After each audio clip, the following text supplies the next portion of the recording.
जो अच्छे कर्म करता है, मेहनत करता है, उसी को मीठे फल मिलते हैं। स्वर्ग और नरक, ये दोनों मनुष्यों के हाथों में ही होता है। ईश्वर ने सबको समान हालत में डाला है। इंसान चाहे तो अपने जीवन को स्वर्ग बना सकता है और चाहे तो अपने जीवन को नरक बना सकता है। इस कहानी में उसी के बारे में बात की गई है। एक बुजुर्ग महिला की मौत हो गई। यमराज उसे लेने के लिए आए। उस बुजुर्ग महिला ने यमराज से पूछा कि आप मुझे स्वर्ग ले जाएंगे या नरक? यमराज बोले, मैं तुम्हें स्वर्ग या नरक दोनों में से कहीं नहीं ले जाऊंगा। तुमने इस जन्म में बहुत ही अच्छे कर्म किए हैं, इसलिए मैं तुम्हें सीधे प्रभु के पास ले जा रहा हूँ। यमराज की बात सुनकर बुजुर्ग महिला खुश हो गई और वह बोली, धन्यवाद, पर मेरी आपसे एक विनती है। मैंने यहाँ इस धरती पर स्वर्ग नरक के बारे में बहुत सुना है। मैं प्रभु के पास जाने से पहले एक बार इन दोनों जगहों को देखना चाहती हूँ।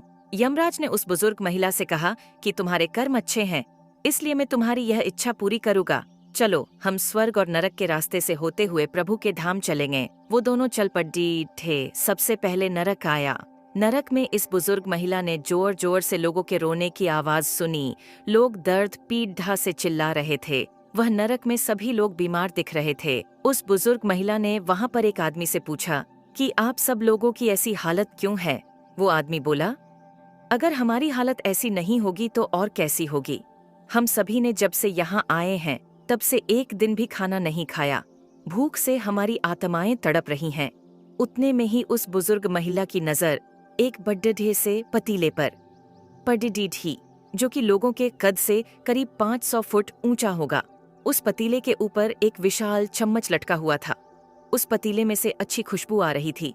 बुजुर्ग महिला ने उस आदमी से पूछा कि इस पतीले में क्या है? आदमी ने जवाब दिया कि ये पतीला स्वादिष्ट खीर से हर समय भरा रहता है। उस आदमी की बात सुनकर बुजुर्ग महिला ने तुरंत उसे कहा कि इसमें खीर है तो आप लोग पेट भर के ये खीर खाते क्यों नहीं? भूख से क्यों तड़प रहे हैं? वो आदमी निराश होकर बोलने लगा कि कैसे खाएं? ये पतीला 500 फीट ऊंचा है और हम में से कोई भी उस पतीले तक नहीं पहुंच पाता है। उस बुजुर्ग महिला को उन सब लोगों पर तरस आ गया। वो सोचने लगी, बेचारे खीर का पतीला होते हुए भी भूख से बेहाल हैं।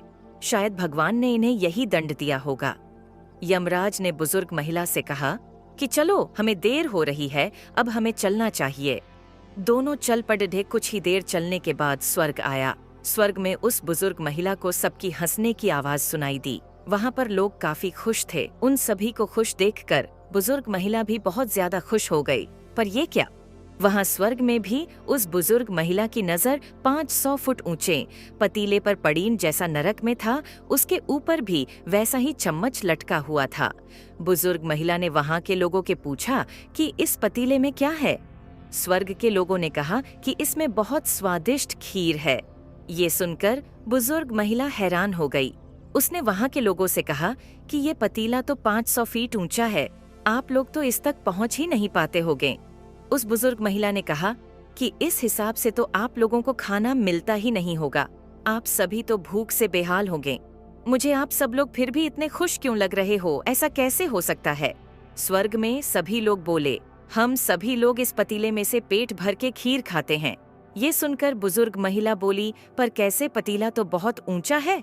स्वर्ग में सभी लोग बोले, तो क्या हुआ? पतीला ऊंचा है तो यहाँ पर कितने सारे पेड़ हैं। ईश्वर ने पेड़ पौधे, नदी, झरने ये सब उपयोग करने के लिए ही तो बनाया है। हम सभी ने मिलकर इन पेड़ों की लकड़ी ली, फिर उसको काटा, फिर लकड़ियों के टुकड़ों को जोड़ के विशाल सीढ़ी का निर्माण किया। अब उस सीढ़ी के सहारे हम पतीले तक पहुँचते हैं और सब मिलकर खीर का आनंद लेते हैं।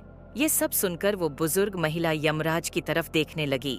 यमराज मुस्कुराए और बोले, ईश्वर ने स्वर्ग और नरक मनुष्यों के हाथों में ही सौंप दिया है। चाहे तो अपने लिए नरक बना लें, चाहे तो अपने लिए स्वर्ग। ईश्वर ने सबको एक समान हालातों में डाला है। वहाँ नरक में भी पेड़ पौधे सब थे, पर वो सब लोग खुद की आलस की वजह से भूखे तड़प रहे थे। उन्हें खीर हाथ में चाहिए थी। वो कोई कर्म नहीं करना चाहते थे। स्वर्ग और नरक दोनों हमारे हाथ में ही है। अगर हम अच्छे कर्म करें, ईमानदारी से मेहनत करें, तो अपने जीवन को स्वर्ग बना सकते हैं।